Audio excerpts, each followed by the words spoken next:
Hi there, everybody. Amy Wood, continuing the coronavirus conversations. There are so many elements to this, including the economic side of things. And I have with us today the 4th District Congressman William Timmons, who is here to kind of help guide us through what's happening with your stimulus check if you don't have yours yet, or if you're trying to figure out how to navigate the system. And also, we're going to talk a little bit about the president's having a news conference tonight at 6 to talk about reopening the country. And so we'll get the conference take on that. But so much to cover, sir. Let's start with the stimulus. It is a relief, right? We're not, this is not to go out and like stimulate.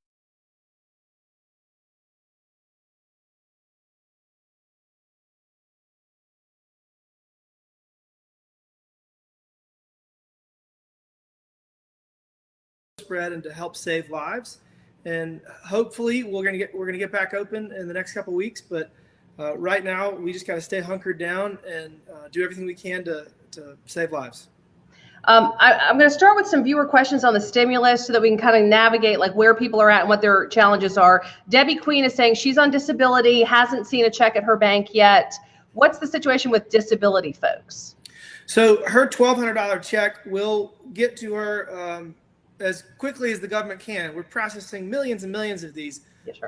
A lot of people have already received their $1,200 check, and if you made less than $75,000 the last year that you filed taxes, you are entitled to it. So most people that have used direct deposit for their tax refunds have already gotten theirs or will get theirs in the next day or two. If you did not use direct deposit for your refund, you can go to the IRS launched a website, Get My Payment, irs.gov/coronavirus/getmypayment, and this link is on my Facebook and Twitter page. So if you can give the government your direct deposit information, it will come more quickly. But if you are on Social Security or on disability, and that money goes into a direct deposit, it will likely get there in the next day or two. I've got Howard Schulman who's saying, what does this mean exactly? Who do I contact to follow up? And he sent me a screen grab and it says, payment status not available, which is, I think, something that some people are encountering. Do we know what kind of scenarios are creating that and what the solution is? So is that for unemployment or for his direct payment from the government for $1,200? This is his irs.gov. It's a grab from there saying payment status not available. According to information that we have, we cannot determine your eligibility at this time. Well, I think it's probably going to take a couple more days. Again, the government's doing everything they can. This bill was passed just two plus weeks ago, and they're doing everything they can to get the relief to the people that need it.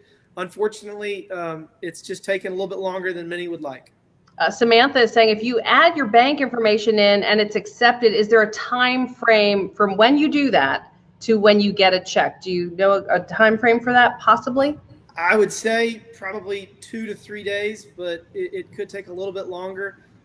They really are doing everything they can. They're working around the clock. So if she'd like to get additional information, she can follow up with my office. But Treasury is doing everything they can to get these payments out as quickly as possible. Okay.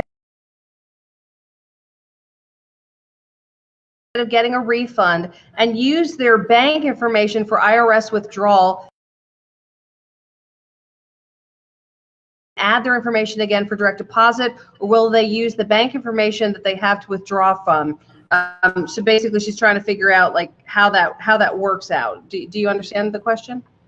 That was very specific. I would just say if there's any question, she should go ahead and go on to the IRS's website and update her information to make sure that they have the best information available to get her $1,200.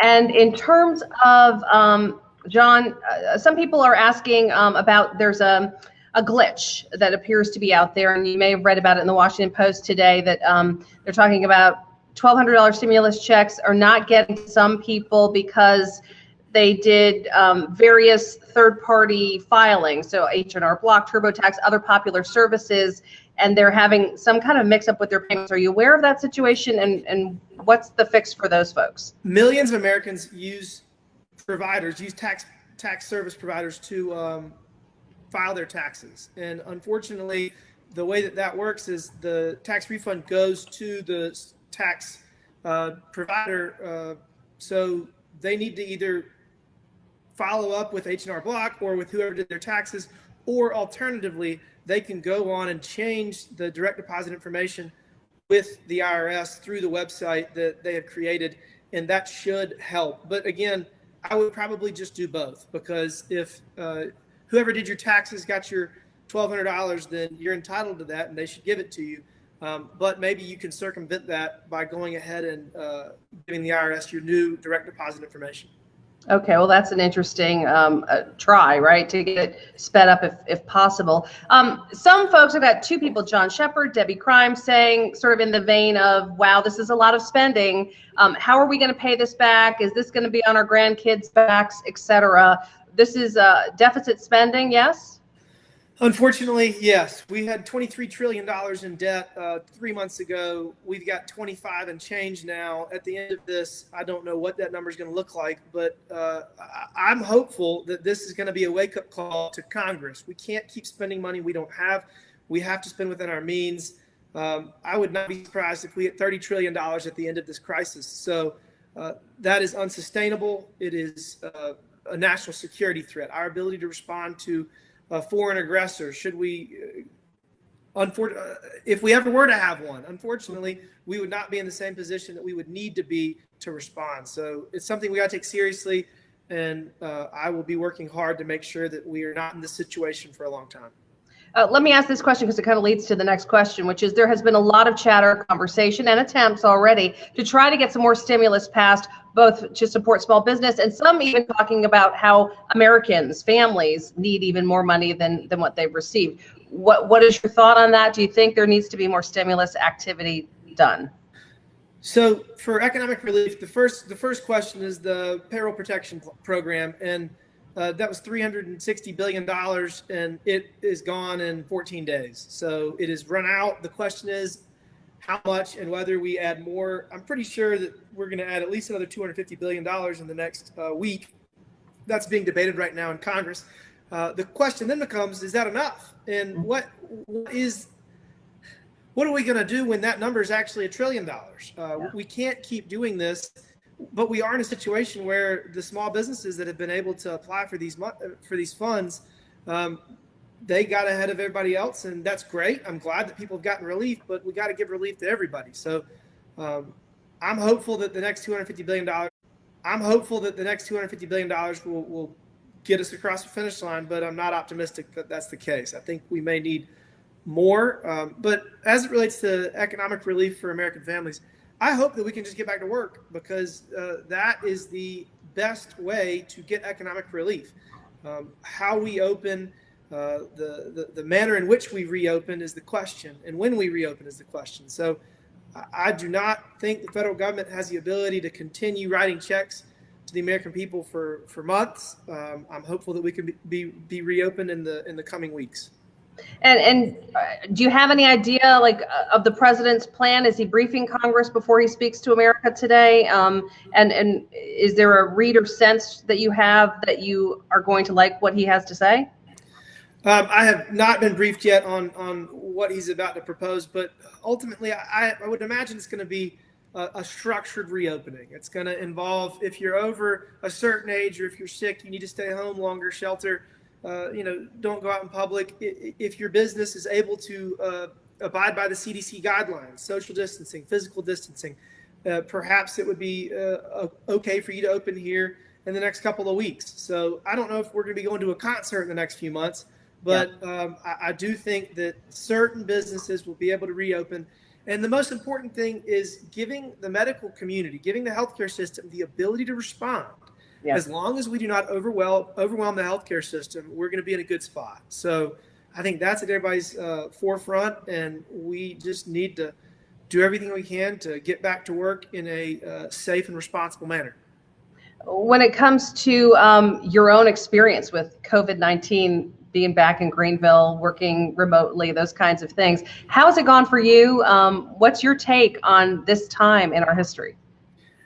I've been out in public twice in the last 4 weeks. I went to Publix twice, and I wore a mask and gloves, and I'm taking it very seriously. My parents are almost 70, and I'm doing my part to slow the spread, and we're doing everything we can to make sure that we're not part of the problem. And I would encourage everybody in the 4th Congressional District to take every precaution possible to make this pause, make this timeout effective. Let the healthcare system build up its capacity to treat people with COVID-19, and we will be able to get back to work sooner.